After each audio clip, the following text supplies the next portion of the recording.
Bonjour à tous bien-aimés, je vous invite à ce que nous puissions partager quelques pensées autour du passage dans Luc chapitre 2 à partir du verset 1 qui nous parle de la naissance de Jésus.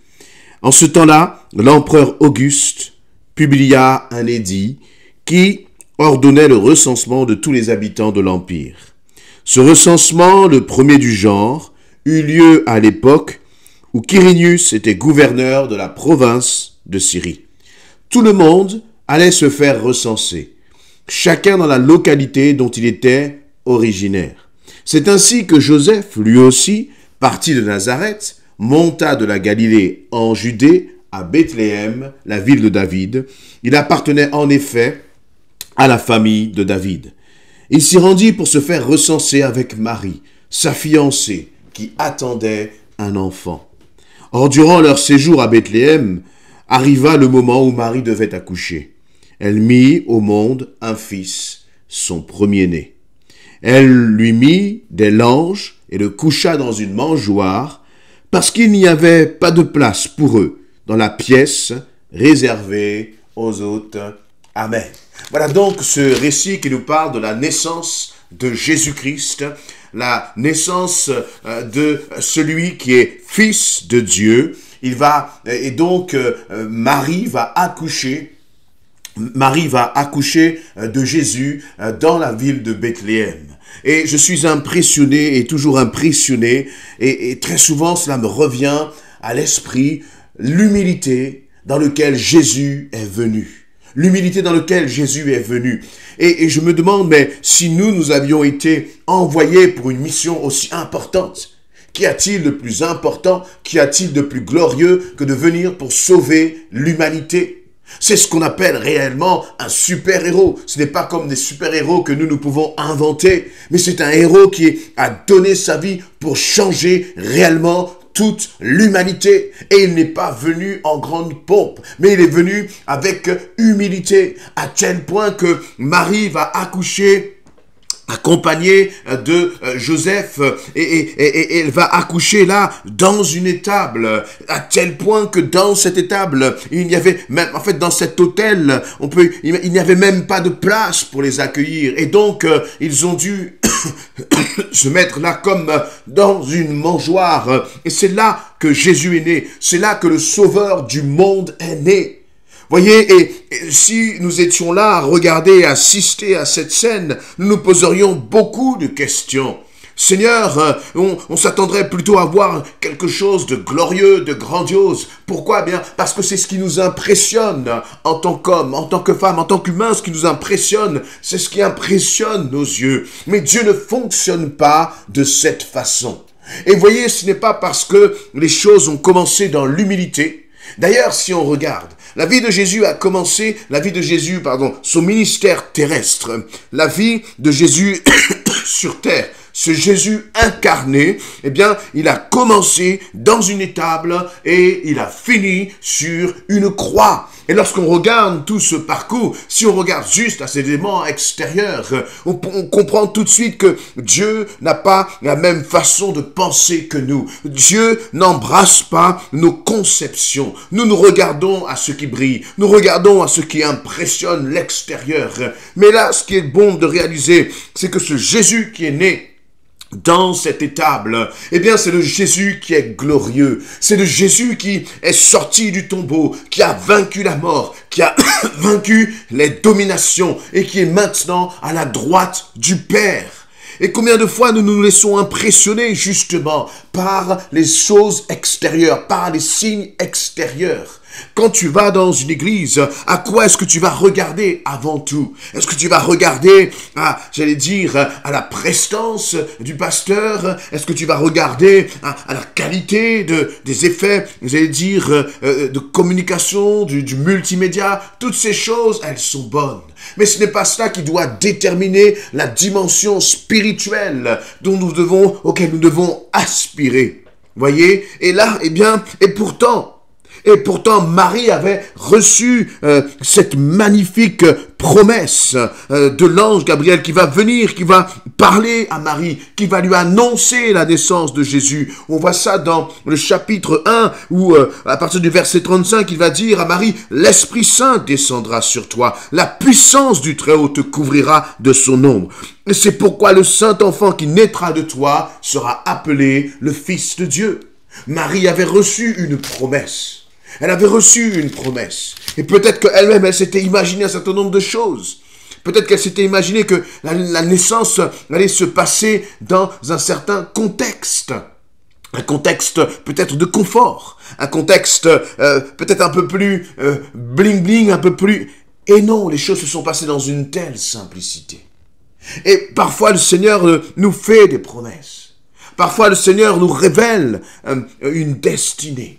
Et nous regardons à ce qui se passe là maintenant.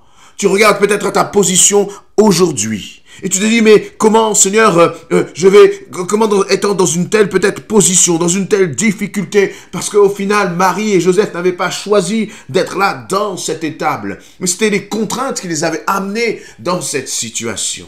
Parce que très certainement, en tant que maman, elle aurait préféré accoucher dans un contexte, dans une situation plus favorable. Mais nous ne décidons pas les circonstances.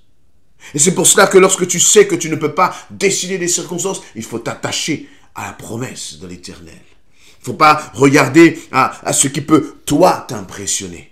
Il ne faut pas regarder à ce qui, toi, te paraît favorable à l'accomplissement de la promesse. Parce que la réalité, c'est que entre le moment où tu reçois la promesse et où celle-ci s'accomplit, il y a tout un parcours semé d'embûches. Mais ce qui est important, c'est l'objectif que le Seigneur a fixé. Et que si tu restes attaché à lui, eh bien, il te permettra d'atteindre l'objectif que lui a fixé. Jésus est venu plein d'humilité. Il est venu, voyez, vraiment dans la plus simple façon, de la plus simple des manières. Et ça nous appelle, nous aussi, à être des hommes et à des femmes qui marchons dans l'humilité, qui n'essayons pas de paraître, qui n'essayons pas d'impressionner. Ce qui doit impressionner, ce n'est pas nous-mêmes, mais ce qui doit impressionner, c'est la puissance du Saint-Esprit qui agit à travers nous. La puissance du Saint-Esprit qui touche les cœurs. Mais toi et moi, nous ne sommes que des serviteurs, des servantes inutiles. Inutiles dans le sens que le Seigneur peut nous utiliser efficacement, mais c'est que tout est par lui. Et toute la gloire est pour lui. Et que sans lui, nous ne pouvons rien faire. Ce ne sert à rien de s'attacher aux apparences, de regarder à l'apparence, de juger par les apparences. Parce que si on voyait Jésus là, avec Marie et Joseph dans cette étable, avec elle en train de tenir ce petit Jésus, ce petit bébé là, eh bien, nous pourrions dire, mais est-ce que c'est vraiment lui qui va pouvoir sauver l'humanité sérieusement? Et pourtant. Et cela m'amène même à penser, mais comment est-ce que toi, tu te considères? Est-ce que tu regardes à ton passé, tu regardes à ton parcours? Ou est-ce que tu t'attaches plutôt à la promesse de Jésus-Christ? Est-ce que tu t'attaches plutôt à ce que le Seigneur dit? Et c'est ce que le Seigneur dit qui va compter. Quelles que soient les circonstances, quel que soit ce que tu vis aujourd'hui et actuellement. L'essentiel, c'est que notre passé n'empêchera jamais l'Éternel de se glorifier. Et là, je crois qu'il y a aussi une mise en garde.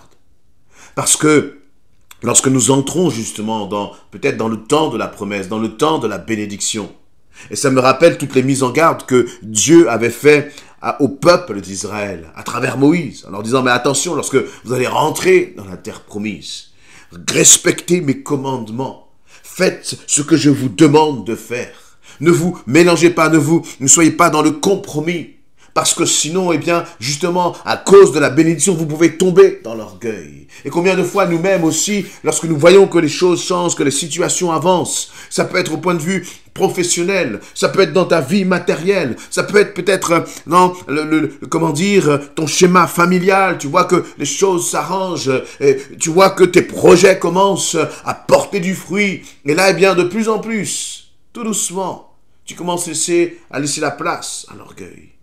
Mais notre Dieu n'est pas dans l'orgueil. Dieu dit, sa parole plutôt dit même que Dieu fait grâce aux humbles. Il fait grâce aux humbles et il résiste aux orgueilleux. Et notre Jésus, ce Jésus que nous aimons, ce Jésus que nous chérissons, ce Jésus qui est notre modèle en tant que disciple de Christ, il a commencé dans une étable. Et il a choisi de commencer comme cela. Personne ne lui a imposé. Vous voyez, il aurait pu décider autrement. Il aurait pu avoir une myriade d'anges avec, j'allais dire, des bijoux, toutes sortes de trésors pour marquer que le roi des rois et que le seigneur des seigneurs est arrivé sur la terre. Rien de tout cela. Il a mis tout cela de côté. Il a choisi d'avancer dans l'humilité. Dis-moi, lorsque le Seigneur te confie une mission, as-tu besoin de l'approbation des autres? As-tu besoin d'un regard favorable des autres? As-tu besoin des louanges des autres? As-tu besoin des compliments des autres? Ou as-tu simplement besoin de l'approbation du Seigneur? Fais simplement ce que le Seigneur te demande de faire. Peu importe si les autres le voient, le remarquent. Et j'allais dire, te complimentent et te félicitent. Peu importe tout cela. Ce qui est important, c'est de demeurer dans l'humilité et de faire exactement ce que le Seigneur te demande de faire. Dans le nom précieux de Jésus-Christ. À lui revient la gloire. Amen.